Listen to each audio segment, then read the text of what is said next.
আম্মা জান আয়েশা রাদিয়াল্লাহু তাআলা আনহা ঘরে আছেন, বিশ্বনবী নাই, একটা ইহুদিদের মেয়ে ভিক্ষা করতে এসেছে। এই মেয়েটা হলো ইহুদিদের। আম্মা জান আয়েশাকে বলছেন, আম্মা জান আয়েশা কিছু খাবার আছে কি? আম্মা জান আয়েশা বলছে ঘরেতে কিছু নাই। অনেক খুঁজে আমি 2টা খেজুর পেলাম।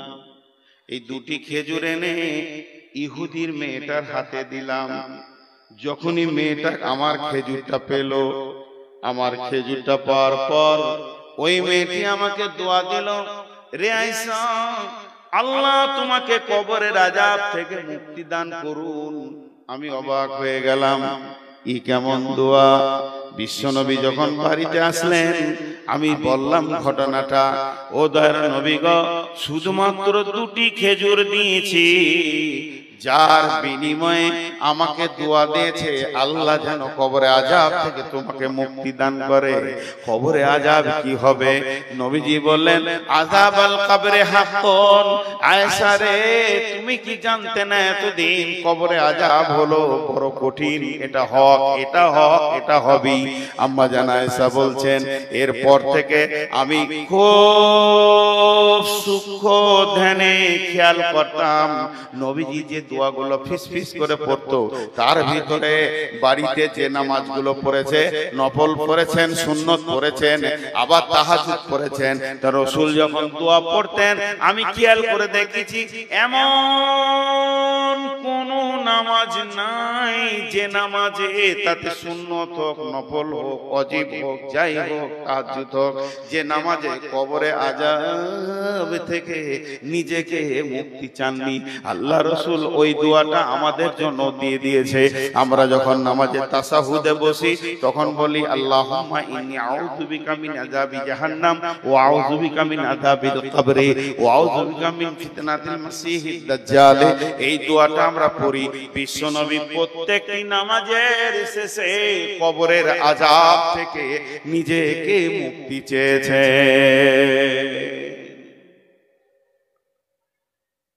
হযরত ওসমান গনি কবরের আযাবের কথা শুনলে খুব কাঁদতেন, অঝর নয়নে কাঁদতেন, অঝর নয়নে কাঁদতেন।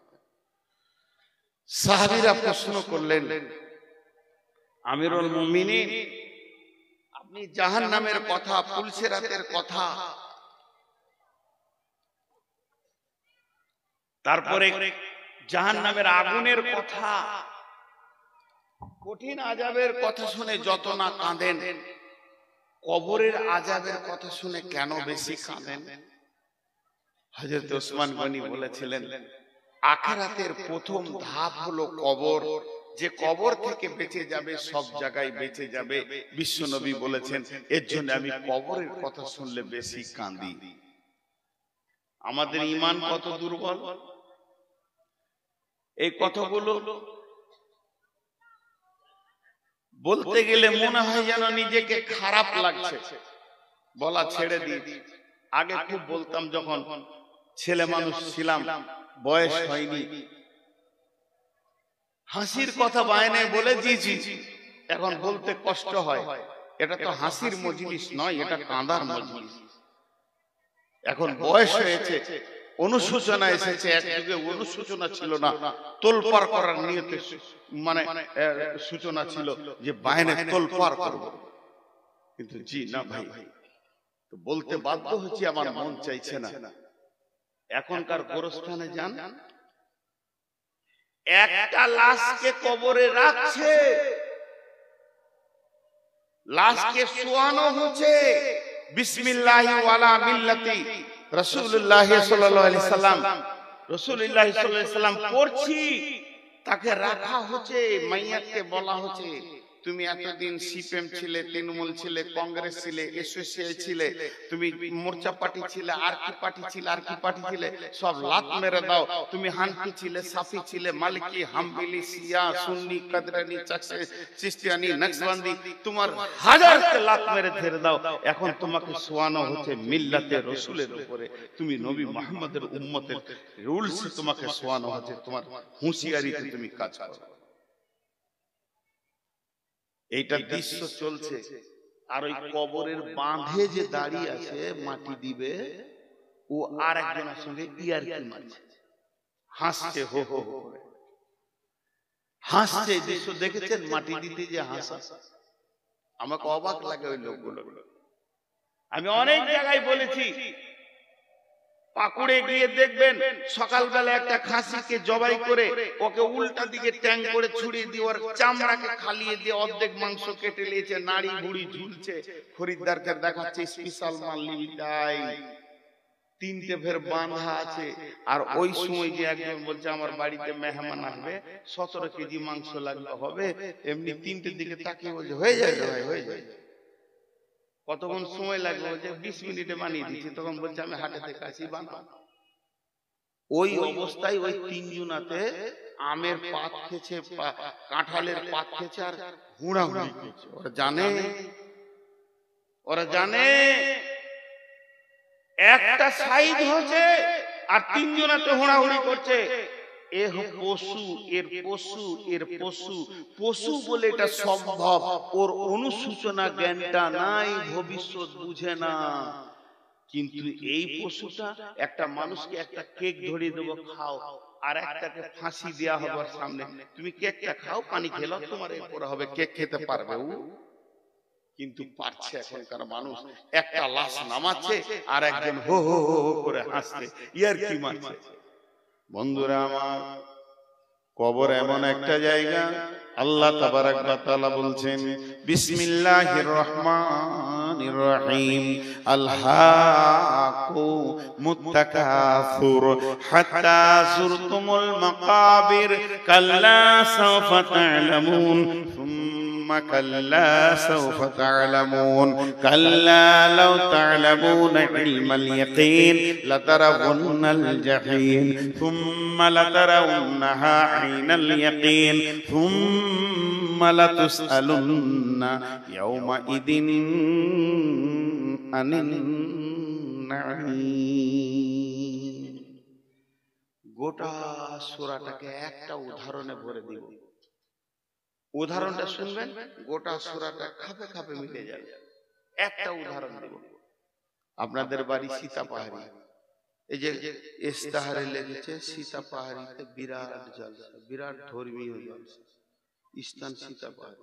এটা লেখা ভুল হয়েছে, সীতাপাহাড়ি মাঠ লিখতে হবে, গাঁ থেকে 3 কিলোমিটার দূরে হয়েছে, এটা ভুল হয়েছে, সীতাপাহাড়ি মাঠ লিখতে।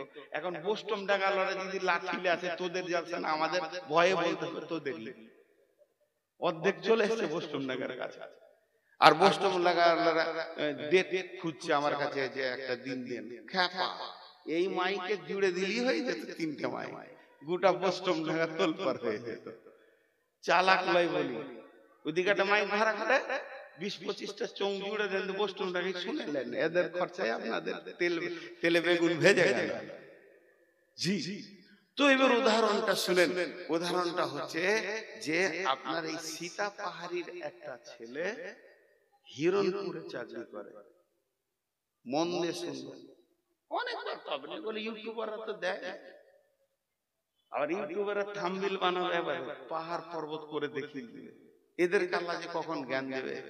ইউটিউবাররা অর্ধেক বেরেন চলে গেছে, আর টোটোওয়ালাদের মাথায় বেরেনই নেই, রাস্তার মাঝে ছাড়া যাবে না ওদের। আল্লাহ যার বিবেক শেষ করে দেয়, ওকে টোটো কেনার তৌফিক দেয়।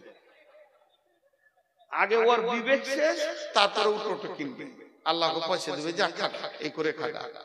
মাঝে আমার এক ড্রাইভার আফসোস করে বলছে যে সরকার খালি কলকাতা এয়ারপোর্টের গেটটা আটকে রেখেছে, নাহলে ওরা ঢুকে যেত, দুবাইয়ের প্যাসেঞ্জার চাপিয়ে নিত। টোটো একবার যদি এয়ারপোর্টে ঢুকতে পায় না, দুবাই, মরক্কো, সুদান, আমেরিকা, ইংল্যান্ডের প্যাসেঞ্জার চাপিয়ে বলবে তোরা খালি চুপ করে বস, 3 মিনিটে পৌঁছে দিচ্ছে। ওদের মাথাতে কিছু নেই, ফাঁকা মাথায় টোটো চালায়। জি, তো যে কথাটা বলছি, একটা ছেলে সীতাপাহাড়ি চাকরি করে হিরণপুরে, প্রতিদিন যায় একবার, আসে একবার। এই রাস্তাটা প্রতিদিনও দুবার দেখে, সকালে একবার যায়, বিকেলে আসে, সকালে যায়, বিকেলে আসে। 3 মাসে কবার দেখবে?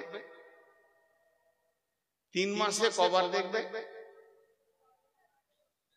180 বার। কথা বলে না, সব চুপ করে আছে। 3 মাসে 180 বার দেখবে। এরই মাঝে ওই রোড, হাই রোডকে, এই হিরণপুর যেতে পাকুড় পার হয়ে যে ব্রিজটা আছে, ব্রিজটাকে সরকার জিসিবি দিয়ে উড়িয়ে দুই দিকে খাল করে 30 ফুট খাল করেছে, পাইলিং করে ভালো করে ব্রিজটা বানাবে, উঁচা করে যারা না ভাঙে দিয়ে দুই দিকে রড গুলো খালি উপর দিকে হয়ে আছে, বাকি নিচে ঢালাইটা হয়েছে, বাকি কাজ এখন বাকি আছে। 3 বন্ধুতে জালসা শুনতে গেছে মোহনপুর, মোটরসাইকেল নিয়ে, যে একজন চালাচ্ছে আর দুজন বসে আছে, আর গল্প শুরু করেছে। চাকরি তো করছি রে, তুই করছিস, তুই তো স্কুলে চাকরি করছিস, আমি তো ব্যাংকে করছি, আমি তো হসপিটালে পেলাম, ভাই কেমন কি আছিস বল। বলে পাকুড়ে জায়গা নিয়েছি। তারপরে আবার বলছে হিরণপুরে জায়গা কিনেছি, ব্যাংকে এত টাকা আছে, একটা ফ্ল্যাট বাসা নিলাম, আমি ওই জায়গায় বিয়ে করেছি, আমার বউ খুব সুন্দর, আমার শ্বশুরের ফ্যামিলি খুব সুন্দর, আমি ভালো আছি, আমার ইনকাম এত, এই টাকা পয়সা ঘর বাড়ি জমি জায়গা পুকুর বাগান, টাকা পয়সা ঘর বাড়ি জমি জায়গা পুকুর বাগান, এই 3টে কথাতে এরা এত গভীরে চলে গেছে, মেতে গেছে। কে কত টাকা করলি, কে কত পয়সা করলি, আর গাড়ি খালি হুর করে দৌড়ছে। বলছে আমি মনে করছি যে সামনের সপ্তাহে এই কোর্টের সামনে জায়গাটা বিক্রি আছে, নিবো ভাই না, দিয়ে দিয়েছি। এই বলতে বলতে 3 জন ভুলে গেছে যে এখানে ব্রিজটা নাই, দপ করে পড়লো। 3 জনা যখন পড়লো, শুধু পড়েনি, একজন পড়ছে তো রডের উপরে সমস্ত শিকগুলো গেঁথে গেছে 3 জনকে। রাত 1:30, অন্ধকার রাত, বাইকটা আর এক জায়গায় পড়েছে, ভেঙে চুরমার হয়ে গেছে। তারা ওখানে রক্ত স্খলন শুরু হয়ে গেছে, রক্ত বেরোতে বেরোতে বেরোতে বেরোতে 3 জন মরছে, একে অপরকে দেখছে, কেউ কারো সাহায্য করতে পারছে না। ওই রাতে আর কেউ নাই রাস্তাতে, 3 জন মরে গেল। তাদের দুনিয়ার চিন্তাটা এত বেশি ছিল, এই খালটাকে তারা ভুলে গেছিল। তাদের দুনিয়ার চিন্তাটা এত বেশি ছিল, দিনে 2 বার দেখে 3 মাস ধরে দেখছে, 180 বার খালটাকে দেখেছে, তারপরও ভুলে গেছে। কেন? যে তাদের মাল আর ধন আর টাকা পয়সা তাদেরকে ভুলিয়ে দিয়েছে। যে ছেলেটা প্রতিদিন 2 বার দেখে, ওই আবার গাড়িটা চালাতে গিয়ে 3 জন মারা গেল। লাভ হলো না, লাভ হলো না, লাভ হলো না, লাভ হলো না। তাদের ওই দেখাটাও লাভ হলো না, তাদের অ্যাক্সিডেন্টের পরে আর বাঁচে উঠতে পারলো না, সেটাও লাভ হলো না। আল্লাহ তাবারাক ওয়া তাআলা বলছেন আল্লাহু মুত্তাকাসুর হাত্তা সুরতুমুল মাকাবির। হে পৃথিবীর মানুষ, হে এলাকার মানুষ, সীতাপাড়ি এলাকার মানুষ, হে দুনিয়ার মানুষ, তোমরা কান করে শোনো। কবরকে কতবার দেখেছো একবার অঙ্ক করে দেখো। এই মোর হাতে কুদাল ধরিয়া কঠিন মাটির তলে গাড়িয়া দিয়েছি কত সোনামুখ নয় চোখের জলে। জীবনে আমি কবরকে কতবার দেখেছি।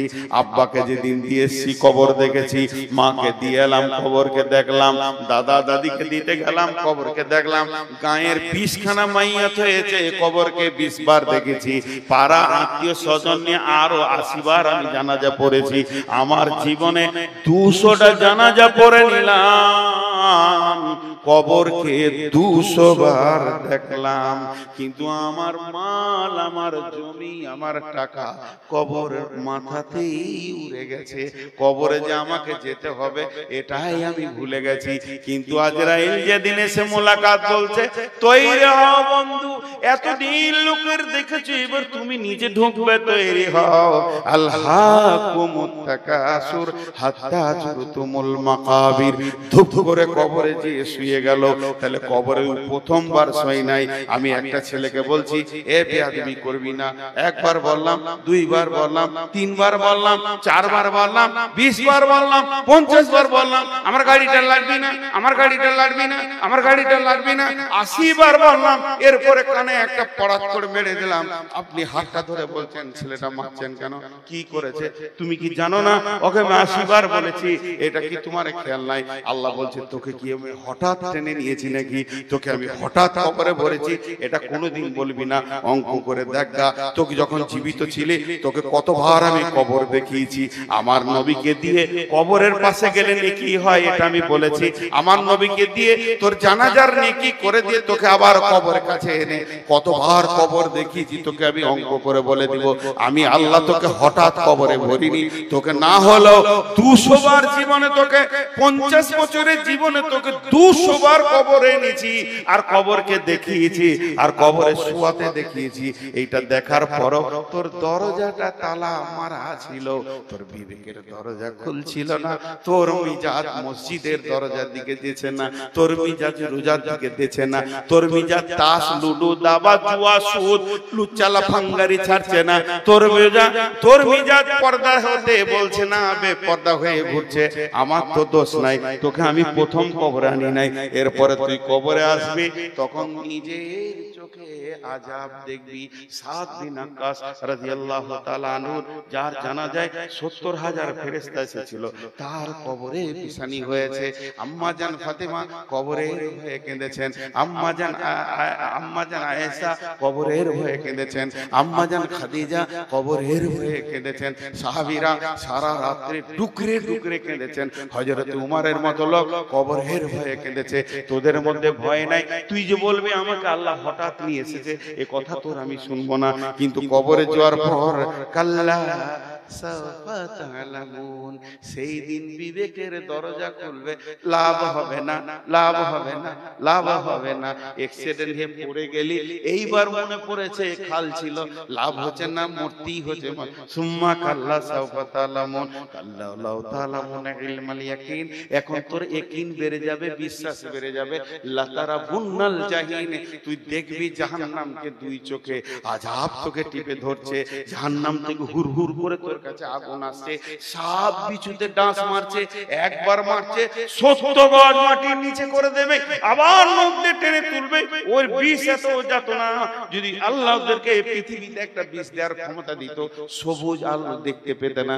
সেই তোকে কষ্টগুলো চলছে, তোগুলো দেখবি দেখবি দেখবি, কোনো কাজ হবে না। তোকে বহুবার কবর দেখিয়ে তোর বিবেকের দরজাটা হুড়কা লেগেছিল, খুলে দিতে পারিনি রে বান্দা, এর নাম কবর। বুড়াকে কত বকাবে? 12টা বেজে গেছে। না না না, আমার 12টা বেজে, ঘড়ির 12টা বাজবে, ওটা আমি কেন বলবো? জি, একটা গল্প শোনাই। রাতে তো কাহিনী শোনাই সবাই। ওদের 4 জন পালালো, ওরা 4 জন বলছে তোর 12টা বাজবে না, ওইটা আমাদের বেজেছে, তুই থাক আর তোর বাপ।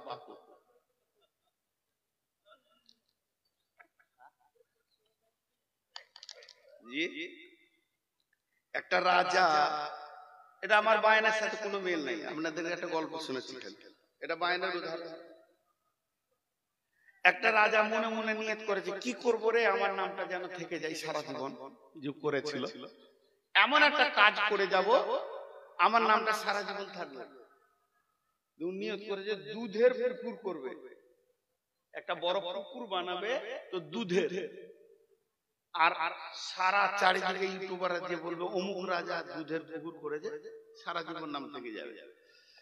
তারপরে দুধগুলো খেয়ে নেবে, শেষ হয়ে যাবে জায়গা। কিন্তু আমি একবার তো করেছি, 2 মিনিট লেগে একটা পুকুর বানালো বড়, গোটা পুকুরটাকে মার্বেল পাথর টাইলস দিয়ে সাদা সিমেন্ট দিয়ে বানিয়ে ধুয়ে পরিষ্কার করেছে, দুধ রাখার উপযুক্ত করেছে। লম্বা একটা ডিজাইন করেছে, এইখান থেকে আপনাদের জামে মসজিদ দিয়ে পুকুরের কাছে কাউকে যেতে দিবে না, তালা মারা আছে। সকাল বেলায় উঠে পুকুরটা খুলে দিবে আর এলান হয়ে যাবে, এক বেলা লোক দেখে নেবে, দুধ তো পচে যাবে, নষ্ট হবে, তারপরে দুধ তুলে নিয়ে খেয়ে নেবে, দুধের পুকুর আমি করেছি, অমুক রাজা করেছে, হয়ে গেল। অমাবস্যা রাত বাদশা এলান করে দিয়েছে, এলাকার যত গোয়ালা আছে তারা যেন এক ঘড়া করে দুধ দেয়। ও হিসাব করেছে 3 লাখ আছে, তা মোটামুটি এক ঘড়া করে দিলে দুধ ভর্তি হয়ে যাবে, আর ওই ক্যাপাসিটি করা আছে। গোয়ালারা বলেছে আপনার চিন্তা নাই, আমরা রাতের আন্ধারে ঢেলে খালি ঢালার জায়গাটা ঠিক রাখি। সকাল বেলায় বাদশা উঠে ঘুম থেকে ফজরের নামাজ পড়ে মনের খুশিতে গেছে, আর মনে মনে করছে আমি আগে দেখেলি, তারপরে এলান করতে বলে দেবো, সেকেন্ডে গোটা দুনিয়ার লোক হাজির হয়ে যাবে।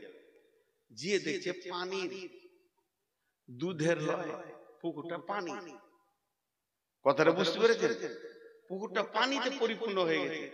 দিয়ে বাদশা এলান করা বাদে সৈন্যকে বলছে যতটি গোয়ালা আছে নিয়ে এসে ভর কারখানায় ভরেছে, একটা করে ধরছে আর পিটাইছে।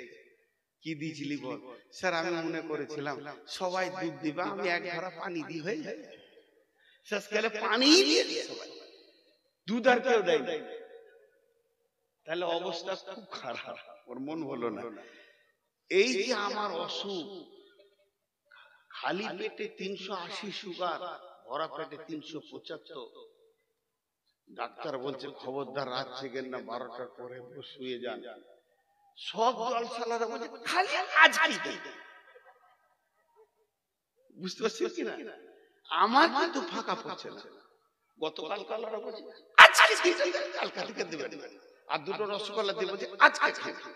আমাদের এখানকার ভালো ওষুধ রসগোল্লা এলাকা। আর যদি কোনো ডাক্তার বসে যাচ্ছে কক ফক গাছ গাছারা, ওষুধ নিয়ে এসে সকালে হাজির, এতে সুগারের ওষুধ এতগুলা হাজির হয়ে গেছে। কার খাবো আর কার খাবো না, সবাই আমার শরীরের উপর দিয়ে এক্সপেরিয়েন্স চালাইছে, দেখিয়ে যদি ভালো করতে পারি। তো ভাইরা আমার, কষ্ট তো কষ্টই। তো আমি আর আপনাদেরকে বেশি বিরক্ত করবো না, কিছুক্ষণ চালাচ্ছি, ছেড়ে দিচ্ছি না, হালকা সময় থাকবো, আপনারা হালকা সময় থাকেন, একসাথে দোয়া পরে ভাঙবো ইনশাআল্লাহ। তা আমি এখন যেটা আপনাদের সামনে বক্তব্য রাখছি, এটা একটা বিষয়, তার নাম হলো কবর। কবর থেকে বড় হুঁশিয়ার।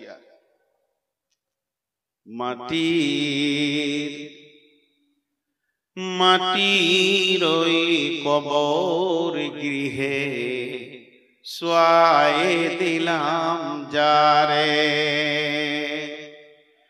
ডাকলে শত কেউ কখনো আসবে না, হয় মাটির বিছানা ছেড়ে, মাটির ওই কবর গৃহে শোয়ায়ে দিলাম যারে। এরা উঠছে কেন? এরা উঠছে কেন আমি বুঝতে পারছি না।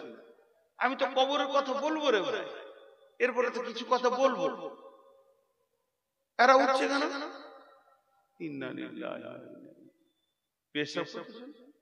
আমি কি পাগল নাকি? একসঙ্গে কার জমিতে করবো? সেই জায়গাটা তো ধ্বংস। বসেন আপনারা। কিছু লোক আছে এই ধরনের, অভ্যাস খারাপ। নবী রাসূল সাহাবা ইমাম, নবী রাসূল সাহাবা ইমাম, আল্লাহর ওলি যত আছেন শুইয়া কবর গৃহে, লক্ষ কোটি শত, ডাকলে শত কে কখনো আসবে না, হয় মাটির বিছানা ছেড়ে, মাটির ওই কবর গৃহে শোয়ায়ে দিলাম যারে। ভাইরা আমার, তাহলে কবরের প্রশ্ন হলো 3টি। এই প্রশ্ন 3টির কথা আপনাদের সামনে একবার বলবো। প্রথম নম্বরে মান রব্বুকা, দ্বিতীয় নম্বরে মা দিনুকা, তৃতীয় নম্বরে মান নবিয়ুকা, তোমার রবকে। মান রব্বুকা, এর উত্তর হচ্ছে রব্বি আল্লাহ। মা দিনুকা, এর উত্তর হচ্ছে দ্বীনুল ইসলাম। আর মান নবিয়ুকা, তোমার নবীকে, এর উত্তর হচ্ছে নবী মুহাম্মদুর রাসূলুল্লাহ সাল্লাল্লাহু আলাইহি ওয়াসাল্লাম। যে এই তিনটি উত্তর দিতে পারবে বন্ধুরে, তার আবাদান আবাদান সে সুখের জগতে চলে যাবে। অতএব কবরে তিনখানা প্রশ্ন রেডি করে কবরে যেতে হবে। আপনি বলবেন মুখস্থ করে নেব, মুখস্থ তো আমার আছে। মাদ্রাসায় যতজন পড়েছে আশা করি সবারই মুখস্থ আছে। আর না হয় ছোট প্রশ্ন উত্তর আপনারা মুখস্থ করে কাগজে লিখে।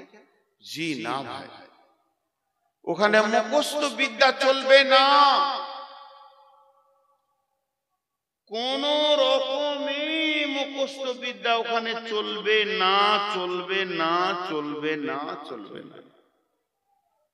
তাই যদি হতো, যারা আরবি ভাষায় কথা বলে তাদের কাছে তো এটা কঠিনই নয়, আর যারা অন্য ভাষায় বলে তাদের কাছেও কঠিন নয়, মুখস্থ করে নেবে। কিন্তু এই উত্তর দিবে কে? ইমানই বদলায়, ইমানই ক্ষমতাতে।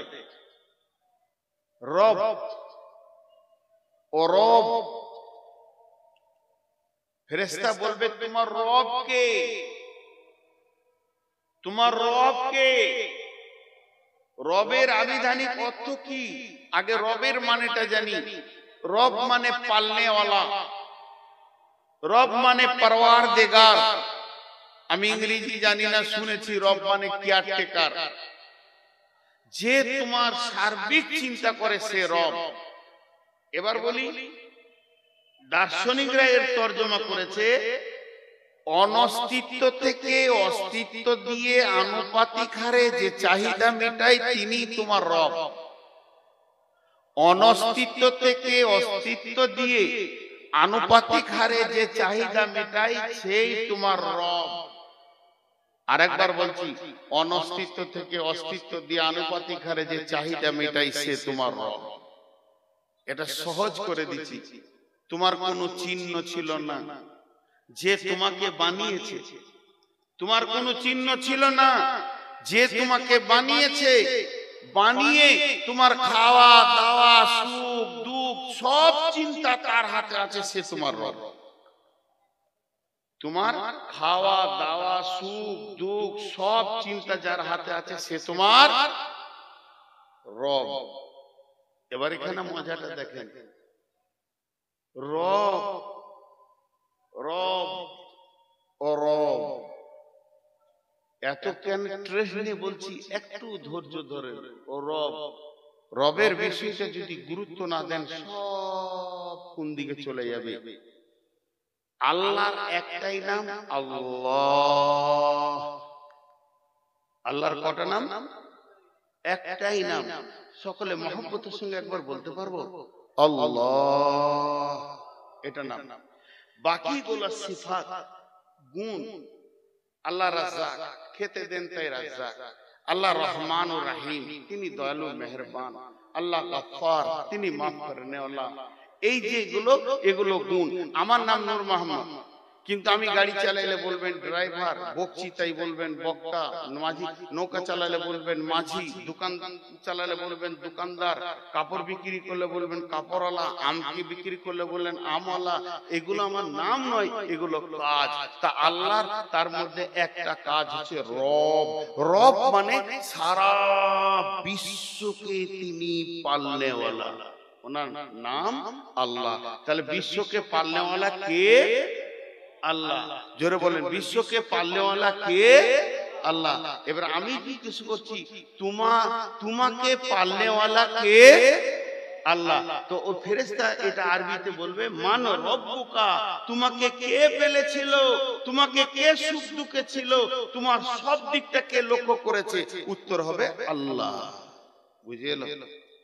এবার দেখেন, আল্লাহ তাবারাক ওয়া তাআলা যেদিন সমস্ত মানুষকে জন্ম দিলেন, হযরত আদম আলাইহিস সালামকে সৃষ্টি করার পর আদমের পিঠে এমনি হাত রাখলেন।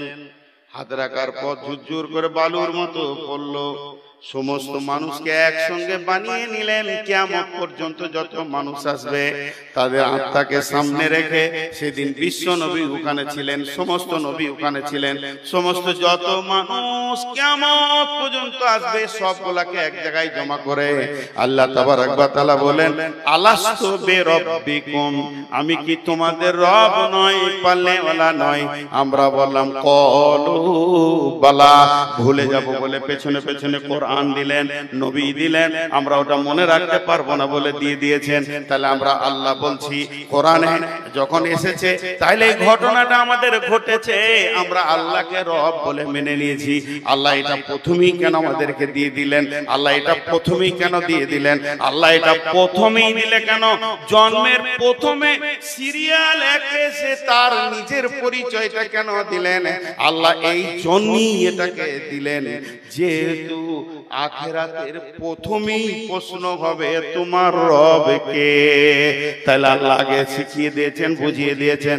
এরপরে কবরে যখন যাবেন ওই কথাটাই শুনতে পাবেন, মান রব্বুকা, তোমার রব কে। আর বান্দা বলবে রব্বি আল্লাহ। কোন বান্দা বলবে? যে বান্দা পৃথিবীতে রবওয়ালা জিন্দেগি করেছে, শিরক করে নাই, আল্লাহকে ভয় করেছে, আল্লাহকে ভরসা করেছে, আল্লাহর কাছে ডেকেছে, বিপদ আপদে প্রয়োজন আল্লাহর কাছে চেয়েছে, আল্লাহ ছাড়া সে কিছুই বুঝে না, সুখে দুঃখে লাভে লসে সব সময় আল্লাহকে জড়িয়ে ধরে যে থেকেছে, সেই কবরে বলবে আমার রব আল্লাহ।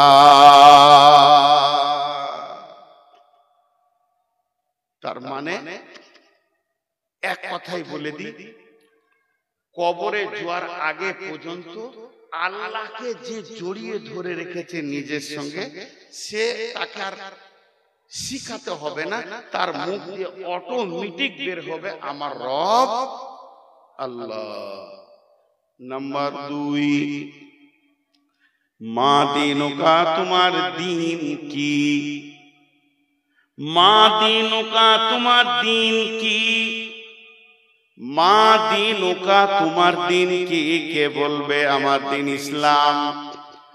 যে ইসলামের আইন যেগুলো আছে, ইসলামের নিয়ম যেগুলো আছে, সমস্ত আইন নিয়ম কানুনকে যে দুনিয়াতে মেনে চলেছে, ইসলামের আইনকে যে মানে ছেড়ে দেয় নাই, ইসলামের নিয়মকে যে ছেড়ে দেয়নি, ইসলাম যা বলেছে তার উপরে চলেছে, নিজেকে ইসলামের গণ্ডির ভিতরে রেখেছে, কোরআনের আয়াতের ভিতরে রেখেছে, হাদিসের ভিতরে রেখেছে, যার আকীদা মজবুত আছে, যে নিজেকে এক পা পদস্খলন করেনি, ইসলামের বাইরে এসে যায়নি, তার মন চায়নি, ভুলবশত চলে গেছে, তওবা করেছে, ইসলামের আইন কানুন, ইসলাম বলেছে মদ খাবি না, মদ খায়নি, ইসলাম বলেছে জুয়া খেলবি না, তো জুয়া খেলেনি, ইসলাম বলেছে নামাজ পড়, তো নামাজ পড়েছে, ইসলাম বলেছে রোজা রাখ, রোজা রেখেছে। তার মানে ইসলামের আইন যত আছে যে মেনে মেনে চলেছে, ওকে যখন জিজ্ঞেস করবে মা দিনুকা, তোমার দিন কি, সে বলবে দিনুল ইসলাম। জি ভাই, কোরআনের একটা আইন আছে, কোরআনের ভিতরে একটা আইন আছে। একটু বুঝানোর জন্য বলি, আপনাদের অত্র এলাকায় এরকম লোক আছে কিনা একটু হানা বলবেন। আমি জীবদ্দশায় অনেক লোক আছে বেটিকে বাদ দিয়ে বেটার নামে লিখে দিয়ে জমি জায়গা, এমন আছে 4টা বেটা, সব বেটাকে বাদ দিয়ে ছোটটাকে দিয়ে দিলে ডিহিবাড়ি। এই লোক আপনাদের এলাকায় আছে? জলে বলেন আছে? আছে। ও কি ইসলাম মেনে নিতে পেরেছে? আপনি বলেন মেনে নিতে পেরেছে? পারেনি। ও যদি ইসলাম মানতো, চুপচাপ থাকতো, মাল আমার নয়, মাল আল্লাহর, আমাকে রাখাল বানিয়েছে তাই আমি রেখেছি, আমি মরবো, আমার কোরআন ফয়সালা দিবে কে লিবি কতটা, ঝামেলা শেষ। তাহলে ইসলামের আইনে কোন রকম আমি নিজে কিছু করব না, ইসলামকে ইসলামের মতো করে রেখে দিব। তো ওই লোকটা যখন কবরে যাবে ওকে জিজ্ঞেস করবে তোমার দিন কি, ও বলবে আমার দিন ইসলাম। মান নবিয়ুকা, মান নবিয়ুকা, তোমার নবী কে? এখন একটা নতুন জিনিস উঠেছে, আজ বহিবিজীবী বড় পারা কাগজ এমনি করে লেবার আছে, I love Mohammad, I love Mohammad. ভাই রে, আমাদের ভারতবর্ষে মোদী সরকার আছে, কিছুই করছে না। যদি এখন উমার ফারুক থাকতো সবদিকে পিঠে লাল করে দিত আই লাভ মোহাম্মদ বলা। যতগুলো আই লাভ মোহাম্মদ নিয়ে দৌড়ছে, একটার মুখে দাড়ি নাই। মোহাম্মদ সাল্লাল্লাহু আলাইহি সাল্লামকে চেঁচে ফেলে দিয়েছে, মুখে দাবি করছে আই লাভ মোহাম্মদ। চলবে না বন্ধুরে, চলবে না, চলবে না, চলবে না। তার কারণ আমার বডিতে নবী মুহাম্মদ সাল্লাল্লাহু আলাইহি সাল্লাম থাকবে, তবে আমি বলবো আই লাভ মোহাম্মদ। আমার এই যে দাড়িটা, এটা কার কাছে পেয়েছি? এটা আমি রেখেছি। এটা কার কাছে পেয়েছি? আমি নবী মুহাম্মদ সাল্লাল্লাহু আলাইহি সাল্লামের কাছ থেকে পেয়েছি। এই যে দাড়িগুলো কটা হালকা হয়ে ছোট হয়ে গেছে, আমি কাটতে পারছি না কেন? আমি নবী মুহাম্মদ সাল্লাল্লাহু আলাইহি সাল্লামকে ভালোবাসি, তিনি আমাকে পারমিশন দেয়নি, তাই আমি কাটিনি। আমি বলবো মুহাম্মদ সাল্লাল্লাহু আলাইহি সাল্লামকে ভালোবাসি, শুধু মুখে বললে হবে না। একটা ছেলে ছিল মদিনাতে, ওর নাম ছিল খোরাইম। খোরাইম, খোরাইম। আল্লাহ রসুল একদিন মসজিদে নববীতে বসে বসে বসে বসে আলোচনা করতে করতে করতে করতে মদিনার কোন ছেলেটা কেমন, কোন ছেলেটা ভালো, কোন ছেলেটা নেককার, কোন ছেলেটা নামাজি পরহেজগার, বলতে বলতে নবীজি খোরাইমের নাম করলো। খোরাইম খুব ভালো ছেলে, ঠিক টাইমে টাইমে নামাজ পড়ে, খুব সুন্দর ইবাদত করে। খালি দুটো জিনিস ওর খারাপ, লম্বা চুল রেখেছে, মাস্তানি চুল, আর টাকনুর নিচে কাপড় পরে। এই দুটো যদি ভালো হয়ে যেত তাহলে ওই ছেলেটা অনেক ভালো। ওই সাহাবীটা যে শুনেছে রাসূল বলছেন খোরাইম ভালো, খালি দুটি কাজ ওর খারাপ। স্বয়ং ঘুরতে ঘুরতে একদিন খোরাইমের সঙ্গে দেখা হয়ে গেল। যখনই দেখা হয়ে গেল, খোরাইমকে বলছে খোরাইম রে, তোর ব্যাপারে রাসূল মসজিদে নববীতে আলোচনা করছিল। এইদিকে ধ্যান দেন, এইদিকে ধ্যান দেন। আজাজিল শয়তান এসে এখন যখন কথা দামি হবে জেনে নেন আজাজিল শয়তান এসে। আর ওই যে লাফাঙ্গার গলা আছে ওর এজেন্ট, প্রতি জালসায় ওরা যাবে আর ঝগড়া বাঁধাবে, দিয়ে একটা হইচই করবে। আল্লাহর রাস্তে হাতগুলো ধরে বলছি লাফাঙ্গারদের দিকে মাথা দিবেন না, এইদিকে ধ্যান দেন। খোরাইম রে, খোরাইম বলে কি? আরে মসজিদে নববীতে বসে বসে রাসূল তোর ব্যাপারে বলছে ভালো ছেলে। ওর কলজেটা বড় হয়ে গেল। হ্যাঁ ঠিক নাকি বলছিল, হ্যাঁ তোর নাম ধরে বলছে তুই ভালো। খালি আল্লাহ রাসূল বলছে দুটো জিনিস ওর খারাপ, তোর মুখটা ঝুঁসি গেল। খুশি যতটা হলো ঝুঁসে। কি খারাপ বলছে? বলছে তুই টাকনুর নিচে কাপড় পরিস, আর ওই যে চুল রেখেছিস মাস্তানি, যেটা সুন্নত লয়। আমার রাসূল এই দুটো অপছন্দ করেছে। খোরাইম আর নাপিত খেলা গেল না, বাড়িতে গিয়ে নিজের মাথার চুলকে নিজে ধরছে আর চাকু দিয়ে আর কাটছে। বলছে ওরে চুল রে, তোর মতো চুলকে আমি রাখবো না, যেহেতু আমার রাসূল নারাজ হয়ে গেছে, এ চুল আমি রাখতে পারি না। নিজের কাপড়টাকে কেমনি করে চাকু দিয়ে কেটে ফেরে চুলে ফেলে দিল। তুই কাপড় আমার রাসূলকে নারাজ করে দিয়েছিস। এই লোকটা কবরে বলবে মান নবিয়ুকা, নবী মুহাম্মদুর রাসূলুল্লাহ। খালি মুখে লয়। আমাদের দেশে পশ্চিমবঙ্গের নাম বলবো না, একটা জায়গা আছে যেখানে জালসাতে কাওয়ালি হয়। জালসাতে কাওয়ালি হয়, মালটা বিরিলি মাল হয়। আমিও গেছি ওই এলাকায় দুবার জালসা করতে, আর যাই না। তো একটা বক্তা উঠবে, একটা কোয়ালি হবে।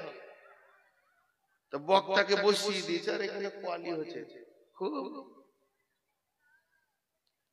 টানানা টানানা খুব মজবুত লেগে গেছে। এবার কোয়ালিওয়ালা সুর লিছে, সুর লিতে লিতে কি বলছে দেখেন। जिसके दिल में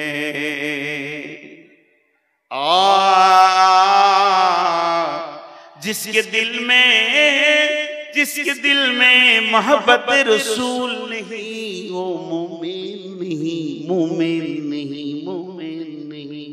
কথাটা সত্য। যার দিলে রসুলের মহব্বত নাই ও কোনোদিন মুমিন হতে পারে না।